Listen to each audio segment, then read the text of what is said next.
Hello, all. Come, and join me round my flickering flame.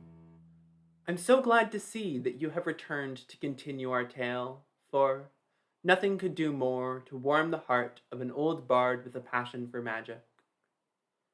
When last we left Embrosk, his books had been stolen from him, and he had unleashed a wave of powerful physical magic against the elves he believed responsible.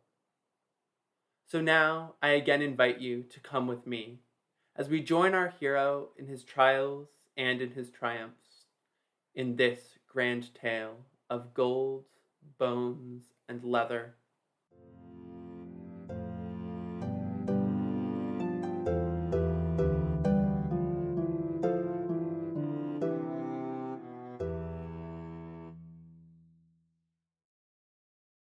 Unless you help us, the human will soon be in possession of the greatest secrets of magic ever known to our kind, said the strange ogre woman, looking at Io in the eyes. They were sitting across from each other in Io's hut as the red-headed ogre sipped a bowl of herbal tea. Io had been helping the Lechi administer potions when he had come across this woman. She had horns nearly twice the size of his own and was dressed in a grass skirt with a tough leather shirt. She had told him that she had information about their quest. The information pertained to the small human that Io had hosted only days previously. Io's leg began to bounce with a nervous energy. "How can you be sure?" he asked, trying to keep his voice from shaking. "He told me himself that he does not believe in Ryota." The ogre woman, who had introduced herself as Abio, laughed. "Whether he believes it or not is irrelevant. Sooner or later, he will find the book. I know that." "How do you know that?" Io asked. "I know it," she said sharply. "We need that book. You and I, we need it." Io sighed in frustration. Abio might be another quester, but he would not allow her to belittle him. "Of course we need the book," Io responded, matching her tone. "Don't insult me by implying that I do not understand the gravity of this information." "And what do you believe young Embrosk will do when faced with that choice?" Io thought back to the slight, passionately intellectual human who had stayed in his hut for those days. They hadn't agreed on much, but Embrosk had followed through on his promises. More than that, he had treated Io with respect. "The human will give us the book if he believes it will restore ogre magic," he said. Abio tilted her head to the side in a very un-ogre-like way. "Perhaps," she said slowly. "Perhaps he will, but then again, perhaps he won't." "What are you saying?" Io asked, setting his now finished bowl of tea aside. "I'm saying that we need to be careful," she responded with a frown. "We need to get the book first, you mean?" Io asked, furrowing his brow. "Not quite," Abio said. "You see, the only reason that I know that Embrosk will get the book is because he is the only one who can get the book. It is, quite literally, his destiny. And we must help him fulfill that destiny, or else the book is lost forever. Then we need to ensure that he hands it over to us." "And how do we do that?" Io asked. "We make a trade." "A trade?" "Yes, a trade," she said, a glint of wickedness entering her eye. "Outside this tent you will find the one thing that Embrosk values above all others. His pathetic little book collection. Once he has succeeded, we will give him his books, and he will give us the book." Io swallowed hard and nodded. He didn't like the deceptive nature of the plan. The lying and the stealing went against everything that Io had been taught as a child. But then again, humans were extraordinarily duplicitous. If this was the way to do it, then this was the way to do it. "Wait here," Abio told him. "In 3 days a companion of mine will come and take you to the likely location of the book. In the meantime, speak to no one of this. You never know who is on your side." Embrosk awoke, to a bitter metallic taste at the back of his throat, and a pit of guilt deep in his stomach. He didn't want to open his eyes. He had he had attacked the elves. He had used the most abhorrent form of magic, the same magic that had burned Io and turned Cadman into a fallen kingdom. And when he had done it, well, he hadn't felt like himself. He hadn't just felt angry, he had felt righteous, as if lashing out with fire was the simplest, most natural thing to do, as if a rope had pulled him towards violence, and he had simply failed to resist. He shuddered, sat up, and opened his eyes. He was lying in the same field as before, next to the fire pit, and emanating from where he lay was a wide circle of black, the charred evidence of Embrosk's first ever use of physical magic. Embrosk gazed out beyond the clearing and the swampy woodland that surrounded it. He could still make out the shadow of Botseri Mountain in the distance. Botseri Mountain, where they had taken him in, fed him, taught him, all in hope that he would never use the selfish, violent magic that he had unleashed onto the elves. The best years of his life had been spent on that mountain. Every day he would wake up at sunrise, and he would brew potions until midday. Though ogres could not use magic themselves, they could still be affected by potions that had already been brewed. The potions were simple, with small but important effects on the ogres. Mostly, the potions that Embrosk brewed were psychological. They would increase an ogreness wakefulness, sensory perception, or openness to experience, so as to help them in their studies. Then, from midday to twilight, he was permitted to study from the ogres' old books, learning their history, their lore, and their forgotten magic. As the light began to dwindle in the sky, the rest of the ogres would retire to their caves and their huts for meals and sleep. Embrosk would remain outside, gazing out into the vastness of the dark unknown, calmed by the cool darkness and the twinkling light of the stars. Thinking of Botseri Mountain, he found himself, almost without consciously thinking about it, wandering back in that direction. As he began to walk, he found his steps punctuated by purpose and energy. On Botseri, perhaps, they could find the reason for this music. They could cure him of the elves' manufactured quest. Then he thought about what it would feel like to enter the Werg's hut, and he swallowed hard to hold back his guilt. He would have to lie to her, tell her that he had still never used the magic that the ogres hated so. Would he tell her that he had lost the books? The books. The damn books. They had been stolen from him. And the only way to find them was... well, he didn't want to think about it.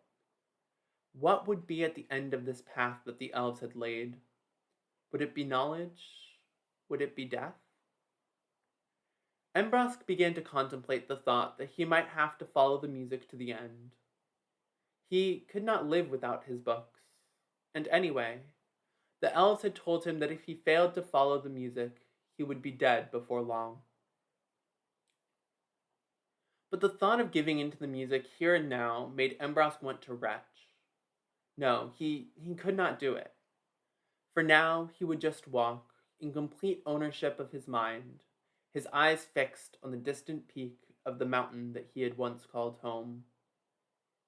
As he walked, the canopy of trees above him became thicker and thicker, making it more and more difficult for Embrosk to maintain his view of the mountain. Doing a quick calculation with the angle of the sun, he determined that the mountain was almost directly northwest.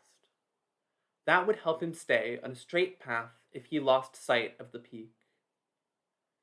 Indeed, after another 100 feet, the mountain was entirely obscured from view, and the trees above him became so thick that only small rays of light broke through the leaves to cast shadows onto the forest floor. Still, Embrosk remained sure of his direction, and he continued northwest. Soon the ground became softer under Embrosk's feet as the inch-thick mud gave way to half-foot sludge. Embrosk took a deep breath in. It certainly smelled familiar. He took that as a sign that he was in roughly the same area where he had encountered Abio. Still, it wasn't thick enough to render him immobile, so he kept going forward. As he walked, he continued to contemplate the strangeness of the elves and his situation as a whole. As much as he told himself that he would like to find his books and to continue on to Sandom, so he could forget the whole situation, his ever-wandering mind would not allow that to happen. The elves had in some way orchestrated everything to bring him to that clearing at that time. They knew Embrosk. They knew and understood the music. But how? Why? What had they gained? Soon, Embrosk came to a wide, swampy lake with gray, dead trees poking out of the brown water. He groaned. Circumventing the lake would add an additional 4 to 5 miles to his trek. After a quick visual judgment on which route would be shorter, Embrosk headed east. After less than half an hour of hiking, Embrosk realized that he had made a serious error in judgment. Where the water seemed to end, the mud began, stretching out in a large pool that stretched out for a further mile. He ventured off into the trees, trying to find an easier path around the lake and its surrounding mud. As he made his way to the dry ground, the lake disappeared out of sight. As he continued to march on stubbornly, he became more and more convinced that he was completely and utterly lost. He breathed in deeply and released the breath in a slow hiss. Maybe it was the scent of decaying leaves filling his nostrils, making him think of the homemade apple pies that were a staple of Sandom's autumn meals. Maybe it was the honking of migrating geese that he heard in the distance, which filled his head with memories of celebratory delicacies that they cooked in Botsere. Maybe it was the simple fact that Embrosk could not remember his last meal. Whatever it was, as he walked, Embrosk was becoming acutely aware of the gnawing hunger in his stomach. When the music had first overtaken him, food hadn't really been much of a concern. He had packed as much food as he could, along with some potions that could keep one person from going hungry for several days. That had long since run out. This wasn't Embrosk's first time going hungry, though. He remembered when he had first started the journey to Botsere. He had spent the meager funds that the king's advisor had given him on a good pair of boots, figuring that his large supply of dried meats and fruits, also a gift from the king, would last him the journey. It hadn't lasted him a week of the month-long journey, and he had been forced to forage. There had been many times as he had labored up and down mountains, meeting dangerous creatures and vengeful ogres, that he had wondered whether the effort was worth it. Wiota, that had been the promise of the legends, sung out in perfect rhyme by the elaborately dressed bards from the east. He had sought them out on his journey, learning all he could about the ogres of the north.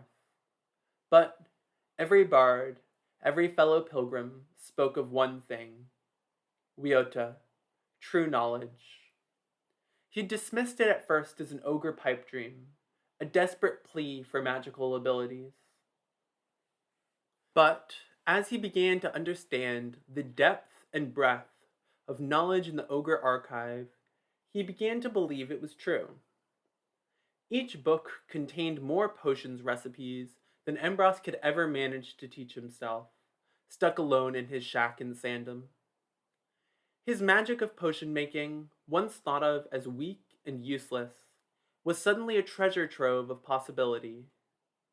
His skills for deduction, reading, and memorization, which had done him no service in the agricultural north of Sandom, now promised him whatever he wanted, if he only had the ability to unearth it. With all that knowledge out there, untapped, unstudied, and unutilized, was it truly impossible that Wiota, Some sort of comprehensive understanding of the nature of magic at large existed as well. He abandoned the king's quest and focused on this one, determined to be the one who would crack the code. He tracked various ancient books through their histories, and he interviewed veteran ogres who swore they had seen a copy of the old leather-bound book, which supposedly held the secret to their magical restoration. But as his search continuously failed to yield results, he had been forced to mature and grow. Leota did not exist. There was no final truth that would bring light to the nature of magic and life. It was never about learning one thing. It was about learning everything. It was about learning hundreds of potions and thousands of spells. It was about studying history and learning ancient dialects. The truth behind all magic was not a goal that could be achieved, but rather it was an idea to strive towards. As long as he continued to learn and be open minded and piece together smaller truths, then, over time, he would come closer and closer to the unreachable, unfathomable state of omniscience that the bards had promised. As he walked, the sun began to dim in the sky, and the branches overhead became even thicker, the little sky that he could see giving way to dark needles of pine which stretched up as far as Embrosk could see. He walked for another hour before he realized that he was lost. Properly lost. The sun, his primary guide, was gone from view, as was Botseri Mountain. The lake had disappeared long before, and the terrain was becoming increasingly difficult.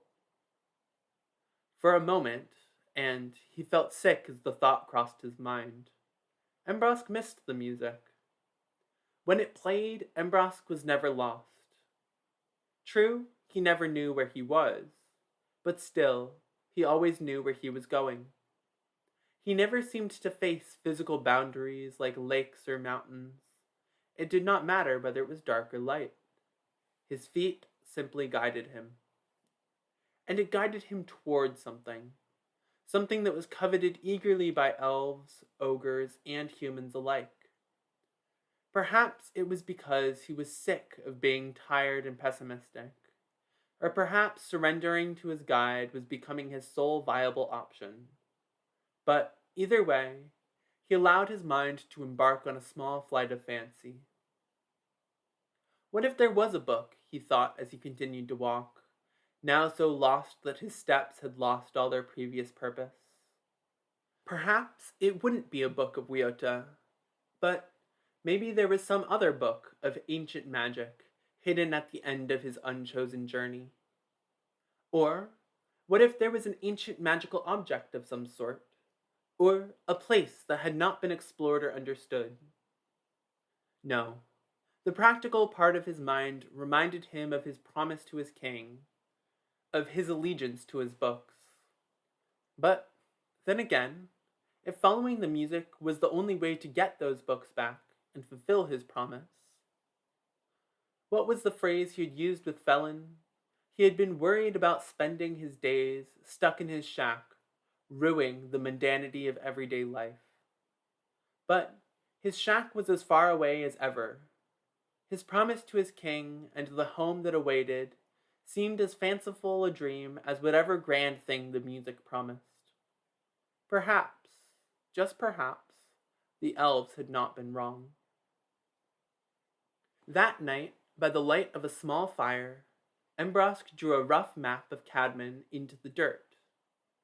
Doing calculation based on the approximate distance of Botseri Mountain, he was able to determine where he was.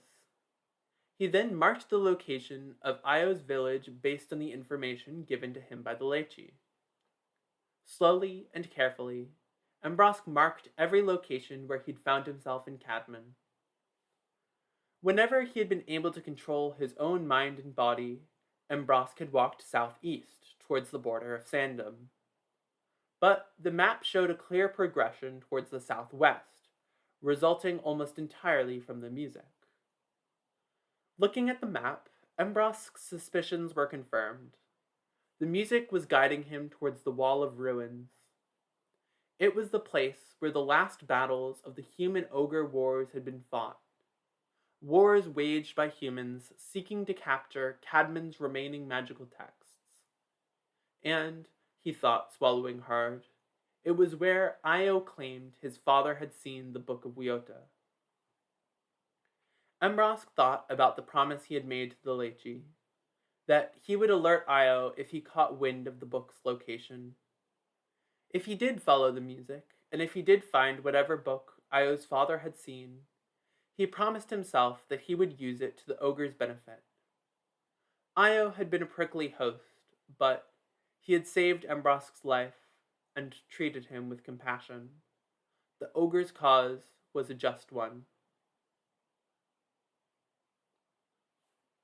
Just to the north, Phelan walked alongside the Lechi of Io's village. "Are you sure that he is gone?" Phelan asked, looking up into the eyes of the tall ogre woman whose horns had been rounded off in the customary fashion of a healer.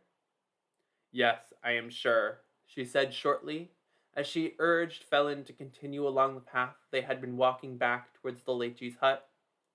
"He left 2 days ago, accompanied by a young elf. I do not know where either of them are." Phelan's heart sank as the Lechi spoke. He had come so close to finding his friend. By tracking tales of the human and the tracks of his small leather boots, he had managed to trace Embrosk back to this village in Cadman, where he had apparently stayed with a young quester named Io. But this thread, so enticing at first, now seemed like another step in a longer quest. "And the other lost scholars?" "Yes," the Lechi said with a sigh. "They are all dead. I am afraid I do not know how much of a chance Embrosk has." Phelan nodded somberly. It was what he had expected.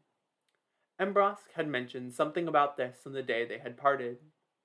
Something strange had happened when they were descending the mountain, and Embrosk had brought up the lost scholars. Phelan had assured him that he would be okay so long as he stayed on the path. Somehow, Embrosk had strayed, and now it was up to Phelan to find him. "This Io, he is a quester, yes?" Phelan asked, thinking about other questers that he had met over the years. They were ambitious and headstrong, but also fairly predictable. "Yes," the Lechi said in confirmation. "Tell me more about him. Healers know everything that happens in their villages. You must know where he has searched before, where he might search again." The Lechi crouched down to pick several purple flowers from the bush where they were growing. "He is as brash as all of them are," she said with a sigh.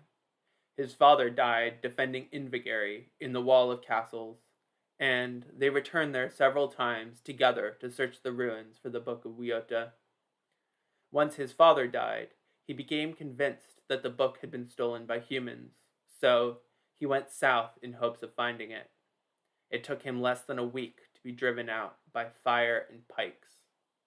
Since then, he has spent much of his time talking to the ogres of Cadman, veterans of the wars, to decide where he might search next. He claims that his father saw the book in the Battle of Invigary.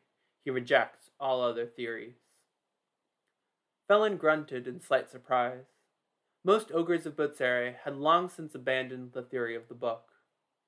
Decades of research by ogre werigs and human scholars had concluded that whatever had taken away the ogre's magic was unconnected to Wiota and the book wars that had raged in southern Cadman several decades previously.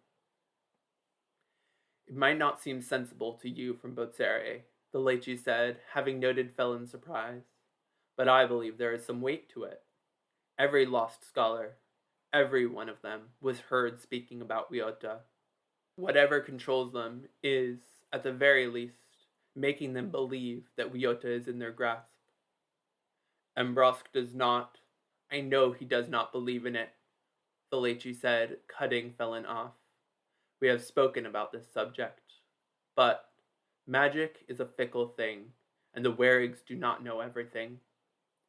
Embrosk is an intelligent man and a powerful magic user, but some magical force has turned scholars, who are as bright and powerful as he is, into slaves to the concept of Wiota. He has no control over his movements, yet he happens to run across a powerful quester who follows the theory of the book. I do not know where the coincidences start and stop, but someone or something wants Embrosk to believe that Wiota is within his grasp. Phelan grunted again. Clearly the Lechi had thought about this long and hard since his small human friend's departure from her village. So we must again think of Io, Phelan said. Yes, we must. There was no way of knowing where the female elf had led Io, but Phelan had a sense of where the ogre would end up. I will go west, Phelan said. I will go west to the Wall of Ruins, and there I will find Io, and, with luck, Embrosk. Embrosk woke up yet again in the middle of nowhere, with no idea how far he had walked or how long he had been walking. It was an unfamiliar landscape. It had low trees and brush, covering a granular forest floor. The air was dry and cold. The sun was hidden behind a thick layer of clouds, but it indicated that it was just prior to noon. The previous night, just as he had put the finishing touches on his map and charted the likely path towards the Wall of Ruins, he had heard the music yet again. But this time it was strange. It was less of a demand and more of an offer. You may follow if you wish, it seemed to say, because we know what your heart now truly desires. And thinking of the promise of his returned books, and maybe a small piece of some unknown glory, he had cautiously accepted the offer, and as soon as he gave in, it had swept him to his feet. And something had happened while he was walking. A short elf, dark-skinned and pointy-eared. No, not an elf. A tall female ogre with a long skirt and a leather shirt had gone with him stride for stride as he ran through the forest. And what had she done? Whoever it was had gripped the pouch around his neck and, careful not to break the rhythm of his steps, had slipped something into it. Embrosk reached for the pouch and inside found a small scroll of parchment, barely the size of his thumb. The note was written in verse. When spoken aloud in the guttural ogre language, they flowed with an elegant musicality and ancient rhymes. Embrosk gritted his teeth, squatted down on the ground, and set to work translating it. After several hours of labor, hunched over a fallen log on which he rested the mysterious note, Embrosk had translated it into his own tongue. Continue, continue, on to the wall. That which you cannot believe, do not believe, lies in the place you say it cannot lie. Go forth. You will find knowledge old and knowledge new. Listen and you will know the way. Listen hard and you will know the why. His heart raced as he translated the last two lines. While Embrosk was less than confident in other parts of his translation, he was certain about those lines. Left without a writing utensil, he had done the translation in his mind. Yet, when he closed his eyes, he saw the words emblazoned in front of him. He leaned back against the fallen log, his eyes shut tightly. He thought long and hard about those words, piecing together the possible meanings and outcomes. They sent shivers down his spine, shivers of fear and shivers of excitement. He had a sense that great danger awaited him. However, beyond the danger, he could sniff out the scent of opportunity and greatness. In truth, it wasn't that difficult to figure out what this cryptic note meant. Oh look, the night has passed quickly, and the moon is high in the sky. And so, yet again, I must pause the telling of this tale. But fear not. When 7 days have passed, we may reunite here by the flickering light of the fire to continue Embrosk's story. In the meantime, spread the word that this is a place where stories are told. Tell your friends near and far that there is room for them around this hearth, so we can continue to tell this wondrous tale of gold, bones, and leather.